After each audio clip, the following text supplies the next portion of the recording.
تو چلیے پھر آج کا ناول شروع کرتے ہیں۔ ابو مجھے بائک چاہیے، شہیم نے بستر جھاڑتے ہوئے محسن علی رضا کو دیکھے بنا فرمائش کی۔ محسن علی رضا ایک ہاتھ میں دوا لیے، دوسرے ہاتھ سے گلاس پکڑے بے حس کٹھور بیٹے کو بڑی حیرت اور بے یقینی سے دیکھ رہے تھے۔ ان کے چہرے پر ہی نہیں بلکہ سارے وجود پر بے بسی محرومی نظر آ رہی تھی۔ انہوں نے ساری میڈیسن منہ میں رکھ کر پانی کا پورا گلاس پیا اور بولے، مجھے بہت حیرت ہوتی ہے تم پر شہیم، کہ تم میری اولاد ہو، میرے بیٹے۔ میں تو اپنے والدین کا نہایت فرما بردار خدمت گزار بیٹا تھا، اپنے باپ کی خدمت میں دن رات لگا رہتا تھا۔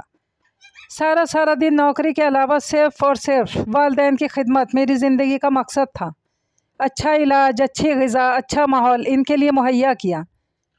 اس پر بھی میری زندگی اس ویران راستے پر محو سفر ہے، تمہیں رتی برابر میرا خیال نہیں۔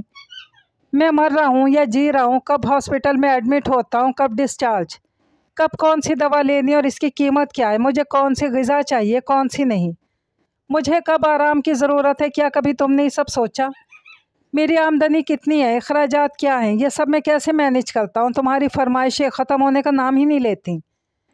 کیا تمہارا اور میرا رشتہ یہی رہ گیا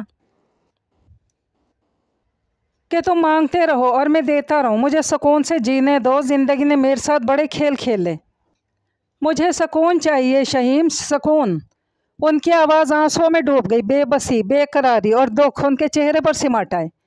شہیم سب سن کر طنز سے مسکرایا تھا۔ ابو جی معاف کیجیے گا، میں بھی یہی کہوں گا کہ آپ کی بربادی، بیماری، بے سکونی کی ذمہ دار وہی عورت ہے، وہی ہے جس نے مجھے آپ سے نفرت کرنے پر مجبور کیا، وہی ہے جس نے باپ کو بیٹے سے دور، بہت دور کر دیا۔ ہمارے درمیان فاصلے پیدا کرنے والی وہی عورت ہے۔ جس وقت ماما بیمار تھیں، بہت بیمار، میں ننھا سا ان کے پہلو میں پڑا تھا، 2 سال کا بچہ کیا ہوتا ہے یہ تو آپ کو معلوم ہے نا، ماں باپ کی تمام تر توجہ اور پیار کا متلاشی۔ جب میری ماں نے مجھے روتا بلکتا چھوڑا تو دنیا میں اب ایک آپ ہی تو تھے جو مجھے اپنی آغوش میں لیتے، سینے سے لگاتے، میرے دکھ درد ضرورت کو سمجھتے، مجھے اپنے پاس رکھتے، خود سے قریب۔ آگے وہ نہ بول سکا، وہ رکا تو محسن علی رضا نے بیٹے کو غور سے دیکھا۔ تمہیں یہ الٹی سیدھی پٹیاں کس نے پڑھائی اچھی طرح جانتا ہوں، مگر ان لوگوں نے یہ نہیں بتایا کہ میں اسی اپارٹمنٹ میں رہتا تھا، صبح گھر سے نکلتا، رات گئے گھر میں داخل ہوتا، سارا دن کیا تم گھر میں اکیلے رہتے یا میں نوکری چھوڑ کر تمہیں اپنے پاس رکھتا؟ بہرحال اس وقت آپ کے حواسوں پر وہی تھی اور بس۔ شہیم ہوش میں آؤ، تمہاری زبان بہت زیادہ چلنے لگی ہے، تم حد سے زیادہ گستاخ ہو گئے ہو، خبردار اگر اب تم نے اس عورت کے لیے ایک لفظ بھی منہ سے نکالا۔ انہوں نے کمبل ایک طرف پھینک کر بستر سے اترتے ہوئے کہا تو شہیم پھر بولا، لیکن آپ نے جو کچھ کمایا وہ اسی عورت پر خرچ کیا نا؟ محسن علی رضا زور سے چیخے، بکواس بند کرو۔ انہوں نے ہاتھ اٹھایا ضرور تھا مگر پھر رک گئے تھے۔ اگر میں مارتا ہوں تو تم پھر یہ کہو گے کہ ابو نے زندگی میں پہلی بار اس عورت کے لیے ہاتھ اٹھایا۔ سب جس طرح گھٹیا اور جھوٹی سوچ کے سبب یہ کہانیاں گھڑتے رہے، ان کو بھی خبر ہے کہ وہ انتہائی مخلص، ہمدرد، شریف عورت تھی، ڈاکٹر تھی اور میری دوست بن گئی، میرے ہر آڑے وقت میں وہ کام آئی۔ تمہاری ماں کا علاج اس کے ہاسپٹل میں ہوا، اس عورت نے ایک پیسہ نہیں لیا۔ وہ کہتی کہ ایک اچھے دوست کا فائدہ کیا جو ایسے وقت دوست کے کام نہ آئے، اور ہر بار وہ پیسے میں دوبارہ اپنے پاس رکھ لیتا۔ میں آرزو کے گھر جاتا، ان کے شوہر سے میری بہت اچھی دوستی ہو گئی تھی۔ تمہارے ننیال والے بے شک تمہاری پرورش کرتے رہے مگر ایک ایک پائی میں دیتا۔ میں نے تمہارا سارا خرچہ ان لوگوں کو دیا، میں بالکل بھی شرمندہ نہیں ہوں، میں نے آرزو کو دیا نہیں، ہمیشہ لیا ہے۔ تم اپنے ذہن سے ساری خرافات نکال دو، تم میرے ساتھ اجنبیوں کی طرح رہتے ہو، ایک گھر میں، ایک چھت کے نیچے، اور یہ بے رخی۔ میں تمہارا باپ ہوں، تم میرے باپ نہیں ہو۔ اتنے عرصے سے ایک جوان بیٹا برسرے روزگار ہے، مگر مجال ہے جو کبھی باپ کے لیے کوئی فروٹ، کوئی دوائی، کوئی گھر کا سامان لائے ہو۔ تم دل کھول کے مجھے اذیت دے رہے ہو، تمہیں چاہیے تھا کہ تم آرام کرواتے، میری سروس ختم کرواتے، گھر پر مجھ پر توجہ دیتے، نہ کہ تم مجھے ہر روز ایک نئی اذیت کا شکار کرتے ہو۔ تمہیں کیا معلوم محسن علی رضا کتنا مضبوط کردار اور بہادر اور حوصلے والا ہے، کیسی زندگی کا مقابلہ کر رہا ہے۔ اب آخری عمر میں اس حالت میں بیٹا باپ سے انتہائی تکلیف دہ اذیت ناک سوالات کرے گا، کردار پر شک کرے گا، توہین کرے گا۔ ماں جیسی ہستی کے لیے اپنے خیالات، اپنے جذبات اپنے الفاظ کا انتخاب اس عمدگی سے کرے گا یہ مجھے نہیں معلوم تھا، لیکن ہاں تم اس عورت کے پاؤں پکڑ کر معافی مانگنا، ورنہ میں تمہیں کبھی بھی معاف نہیں کروں گا۔ یہ میری بات ہمیشہ یاد رکھنا، وہ بڑی عظیم ہے۔ تم اس عورت کو نہیں جانتے تو یہ تمہارے ننیال والوں نے تمہیں بڑے غلط انداز میں گمراہ کیا ہے، آئندہ خیال رکھنا۔ شہیم نے لائٹ آف کی اور اپنے بیڈ پر چلایا، مگر محسن علی رضا کو ماضی کے سفر پر بھیج دیا، دور، بہت دور، جب وہ اس دوست اور مخلص ہستی سے ملے، اور چند ہی دنوں میں زندگی کتنی خوبصورت لگنے لگی تھی جب یہ احساس کسے طمانینت دیتا، کوئی تو ہے میرا دوست، رفیق، ہمدرد، ہر طرح سے میرا خیال رکھنے والا، جان سے زیادہ عزیز، روح سے زیادہ قیمتی۔ وہ دن بھی کتنے حسین تھے، خوبصورت پل، دل فریب نظارے، برجستہ مکالمات کا تبادلہ، کتنی پاکیزہ معصوم سی نوک جھونک، کھلا ذہن، انمول مشورے، ہمدردیاں، ایک دوسرے کا خیال رکھنا بغیر کسی لالچ اور غرض کے، صاف و شفاف لمحات۔ میں نے کئی بار نوٹ کیا کہ میں اور وہ ایک ہی وقت اپنی اپنی گاڑی میں علاقے کے مین گیٹ سے باہر نکلتے۔ اس نے کبھی میری طرف نگاہ اٹھا کر نہیں دیکھا، مگر میں جیسے اسی کے انتظار میں رہتا، یوں کچھ وقت گزر گیا۔ نہ جانے اس عورت میں ایسی کیا بات تھی، مقناطیسیت تھی کہ میں خود بخود اس طرف کھینچ رہا تھا۔ یہ میری کمزوری تھی۔ مجھے اگر کوئی اچھا لگتا تو میرا دل چاہتا میں اس سے باتیں کروں، کبھی حالات حاضرہ پر، کبھی معاشرے، کبھی اپنی نجی زندگی پر۔ میرا دل کہتا میں اس دوشیزہ سے بات کروں۔ ایک روز اتفاق یہ ہوا کہ میری بیوی بیمار ہو گئی اور میرے دل کی مراد پوری بر آئی۔ میں شہر کے ایک بڑے ہاسپٹل میں ان سے ملا۔ وہ وہاں ڈاکٹر تھی، بہت مشہور، بہت ماہر، ساتھ میں نہایت ہی ہمدرد اور خدا ترس۔ تبھی ہر ایک کے لبوں پر اس مسیحا کا نام تھا۔ میری بیوی کو گائنی پرابلم تھی اور ڈاکٹر آرزو کے پیشنٹ تھی۔ میری خوشی کی انتہا نہ رہی کہ اللہ نے میری سن لی۔ کسی نہ کسی حوالے سے بات تو ہوگی۔ مل کر اندازہ لگایا کہ نہایت ہی نفیس، عمدہ خاتون ہے، بہت ہی پرخلوص اور ملنسار، ہمدرد اور محبت کرنے والی ہستی۔ شبانہ کو ایڈمٹ ہوئے چند روز ہو گئے تھے۔ ان دنوں میں میری آرزو سے اچھی سلام دعا ہو گئی تھی۔ شبانہ بھی آرزو کی تعریفیں کرتے نہیں تھکتی تھی۔ شہیم میرا چھوٹا سا بچہ ہر وقت آرزو کے گھر میں رہتا تھا۔ اتنا چھوٹا ہونے کے باوجود وہ بھی ان لوگوں سے اتنا مانوس ہو گیا کہ زبردستی اپنے گھر آتا تھا۔ اکثر بچوں کے ساتھ ان کے بستر میں سو جاتا۔ آرزو اور بچے سبھی شہیم سے بہت پیار کرتے تھے۔ اکثر میری ملاقات اسد صاحب سے ان کے گھر پر ہی ہوتی۔ ہم رات دیر تک ایک دوسرے کو ماضی کی باتیں سناتے۔ اسی عرصہ میں شبانہ کی ڈیتھ ہو گئی اور میں ٹوٹ کر بکھر گیا۔ مجھے اسد اور آرزو نے سمیٹا، زندگی کی طرف لائے، جینے کا حوصلہ دیا، بالکل اپنوں کی طرح۔ میں ان لوگوں کی محبتوں، عنایتوں اور احسانات کا مقروض ہوتا چلا گیا۔ صحت بگڑنے لگی تو ملازمت پر پابندی برقرار نہیں رہی۔ اکثر مکان کا کرایہ، شہیم کی دیگر ضروریات وہی لوگ پورا کرتے۔ میں نے بھی خود کو سنبھالا۔ شہیم نانی کے پاس رہنے لگا۔ میں اپنے پاس کیسے رکھتا؟ صبح سے رات تک میں اسے ٹائم نہیں دے سکتا تھا، میں مجبور تھا۔ وقت کا پہیہ گھومتا رہا۔ ماشاءاللہ شہیم بڑا ہو گیا۔ انہی دنوں میں اسد کا انتقال ہو گیا۔ تب آرزو بالکل ہی ٹوٹ گئی۔ تب میں انہیں فون پر ڈھیروں تسلیاں دیتا، جینے کا سبق دیتا، حالات سے لڑنے کے گر بتاتا۔ اسد کی زندگی میں ہی آرزو نے مجھے اپنے ماضی سے آگاہ کر دیا تھا اور میں نے بھی اپنے ماضی کی کتاب ورک ان کو پڑھا دی تھی۔